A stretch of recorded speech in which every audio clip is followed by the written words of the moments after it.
बिस्मिल्लाहिर्रहमानिर्रहीम। अस्सलामु अलैकुम वरहमतुल्लाहि वबरकातुहू। आबिdraja चैनल की तरफ से आज मैं अपने दोस्तों को रसूलुल्लाह सल्लल्लाहु अलैहि वसल्लम का एक बहुत ही प्यारा फरमान सुनाऊंगा। आप दोस्तों ने इस पर जरूर अमल करना है।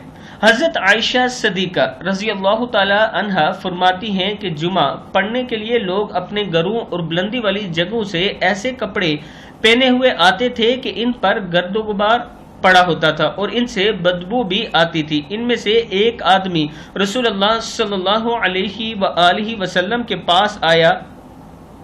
आप सल्लल्लाहु अलैहि वसल्लम उस वक्त मेरे पास थे तो आप सल्लल्लाहु अलैहि वसल्लम ने फरमाया, काश के आज के दिन तुम ज्यादा पाकी हासिल करते, गुस्ल करते।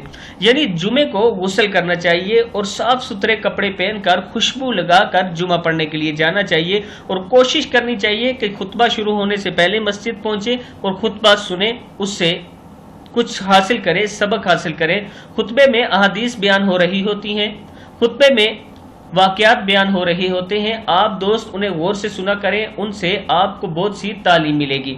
और इसके साथ इस हदीस में यह फरमाया गया कि जब भी जुमे के लिए जाएं, जुमे के दिन गुस्ल किया करें, साफ कपड़े पहना करें, खुशबू लगाकर जुमा पढ़ने के लिए जाया करें। यह रसूलुल्लाह सल्लल्लाहु अलैहि वसल्लम को पसंद था।